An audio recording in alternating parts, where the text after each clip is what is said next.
Good morning dear students. आज start करते हैं डेंसिटी ऑफ यूनिट सेल कि जो हम यूनिट सेल बना रहे थे उस यूनिट सेल की डेंसिटी क्या होगी। हमने पिछले लेक्चर में इनकी पैकिंग वगैरह कर ली थी। 3 तरह के हमने अरेंजमेंट किए थे, सिंपल, बीसीसी, एफसीसी और सभी की पैकिंग एफिशिएंसी चेक कर ली थी।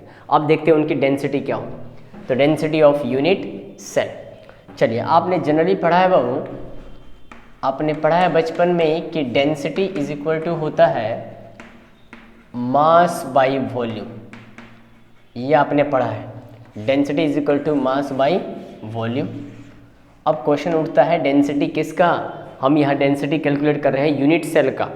तो जब डेंसिटी यूनिट सेल का होगा तो मास मेरा तो होगा नहीं, वो किसका मास होगा, यूनिट सेल का ही मास होगा। तो हम कह सकते हैं यहाँ से कि density of unit cell is equal to क्या कह सकते हैं, मास है तो मास भी किसका होगा, तो यूनिट सेल का। तो मास ऑफ यूनिट सेल और डिवाइडेड बाई वॉल्यूम, वॉल्यूम किसका, वो भी यूनिट सेल का ही, इसलिए वॉल्यूम ऑफ यूनिट सेल। ये बात हमने कर दी। और एक्सप्लेन करने की कोशिश करते हैं, और एक्सप्लेन। बार बार हम कह रहे हैं यूनिट सेल क्या है, तो आपने पढ़ा बहु कि एक यूनिट सेल जो हम कंसीडर करते थे 3 डायमेंशनल, तो वो एक जनरली क्यूब होता था, ये क्यूब, और इसी को हम कह रहे थे क्या, तो यूनिट सेल। अब आपको कहा जाए कि मैंने आपको एक यूनिट सेल यानी एक स्क्वायर टाइप का एक आपको बॉक्स दे दिया, मैंने कहा इस बॉक्स में आपको एटम से भरने हैं, और मैं पूछूं तब इसको अगर एटम से भर देते हैं तो बताइए इसकी डेंसिटी कितनी होगी। तो आपका क्वेश्चन होगा कि सर अगर हमें ये पता चल जाए कि इस क्यूब में टोटल कितने एटम से वो भरा जा रहा है, पहला चीज़। दूसरा क्वेश्चन है कि सर ये पता लग जाए कि एक एटम का मास कितना होगा। अगर एक एटम का मास पता चल जाए और ऐसे ऐसे कितने एटम्स हैं ये पता लग जाए, तो नंबर ऑफ एटम्स को एक एटम के मास से मल्टीप्लाई कर दूं तो टोटल इसका मास पता चल जाए कि ये टोटल इसका मास कितना है। तो यूनिट सेल का मास पता चल जाएगा। अब रह गया वॉल्यूम ऑफ यूनिट सेल। तो आपको पता है कि ये यूनिट सेल है, यूनिट सेल किस शेप का बना हुआ है, तो ये बना हुआ है क्यूब का। और आपको पता है कि क्यूब के सारी लेंथ इक्वल होती है, अगर उसे हम ए मान लें तो वॉल्यूम ऑफ क्यूब क्या होगा, तब वॉल्यूम ऑफ क्यूब वो क्या होगा, तो आपने बचपन में पढ़ा है वो होता है ए क्यूब। इतना रख सकते हैं। तो इसको थोड़ा सा एक्सप्लेन करने की कोशिश करते हैं कि डेंसिटी ऑफ किसका, तो यूनिट सेल का is equal to mass of unit cell, इस पूरे यूनिट सेल का मास। आपने कहा कि सर पहले हम ये पता कर लें कि मास ऑफ 1 एटम, एक एटम का मास कितना होगा, पहला। दूसरा सर उसी में अगर हम मल्टीप्लाई कर दें कि कितने ऐसे एटम्स हैं, तो उसे हम कह रहे हैं नंबर ऑफ इफेक्टिव एटम्स। कितने नंबर ऑफ एटम्स इफेक्टिव है हमारे इस क्यूब के अंदर, और डिवाइड कर देना है किससे, तो वॉल्यूम ऑफ यूनिट सेल। और यूनिट सेल किस शेप का बना हुआ है, तो हम इसे कह रहे हैं कि तो क्यूब है, क्यूब का। चलिए अब हम चलते हैं थोड़ा 11th क्लास में। मैंने कहा आपको इस यूनिट सेल का मास निकालना है, ये नहीं बताया मैंने कि एटम कौन सा है। तो जब हमें ये नहीं पता कि एटम कौन सा है तो उसका मास कैसे पता करेंगे भाई। उसके लिए चलते हैं 11th क्लास में। देखिए 11th क्लास में क्या पढ़ा हमने। 11th क्लास में हमने पढ़ा था कि मास ऑफ 1 मोल एटम। चलिए मुझे आपने पढ़ा केमिस्ट्री में कि 1 मोल का मतलब कितने एटम्स होते हैं, तो वो होते हैं एवोगाड्रोस नंबर के इक्वल।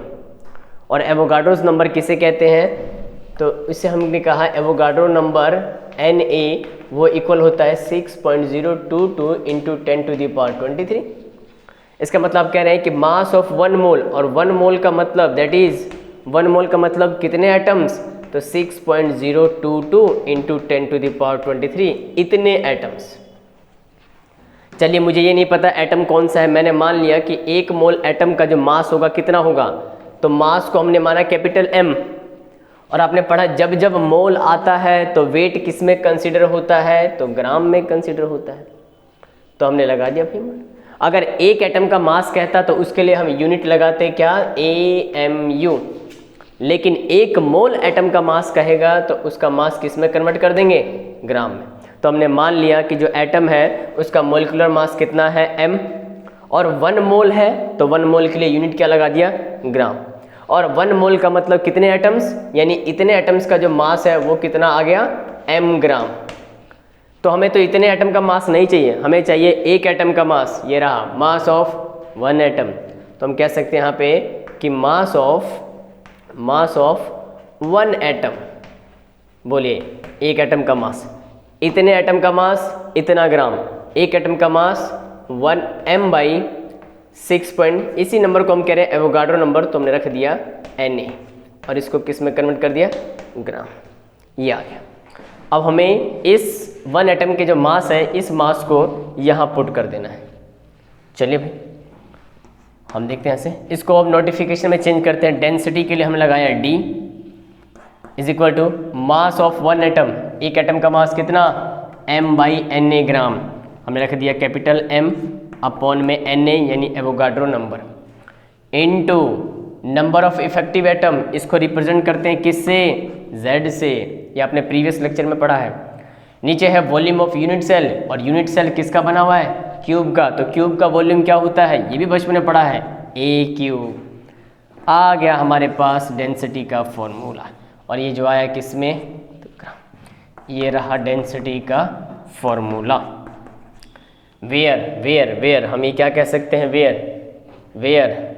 वेयर हम ये कह सकते हैं क्या कि D क्या है, तो ये डेंसिटी है किसका, डेंसिटी ऑफ यूनिट सेल का। दूसरा पॉइंट कैपिटल M क्या है, इसे हम कहते हैं मोलर मास का मतलब 1 मोल का मास। थर्ड ऑप्शन आपने Na कहा, Na किसे रिप्रेजेंट करता है, एवोगाड्रोस नंबर, जिसका वैल्यू 6.022 इंटू 10⁻23, इतने एटम्स। नेक्स्ट Z क्या बताता है, Z number of effective atom कि कितने एटम इफेक्टिव है हमारे क्यूब में। और लास्ट में बच गया A क्या बताता है, edge length of unit cell. इस तरीके से हमने फॉर्मूला डिराइव किया। अब नेक्स्ट लेक्चर में हम देखेंगे डेंसिटी से रिलेटेड शॉर्ट ट्रिक से किस तरह से हम न्यूमेरिकल को सॉल्व करते हैं। तो मिलते हैं नेक्स्ट लेक्चर में बहुत सारे न्यूमेरिकल के साथ। अच्छा लगे तो लाइक शेयर एंड सब्सक्राइब कर दीजिएगा, ठीक है। मिलते हैं नेक्स्ट लेक्चर में।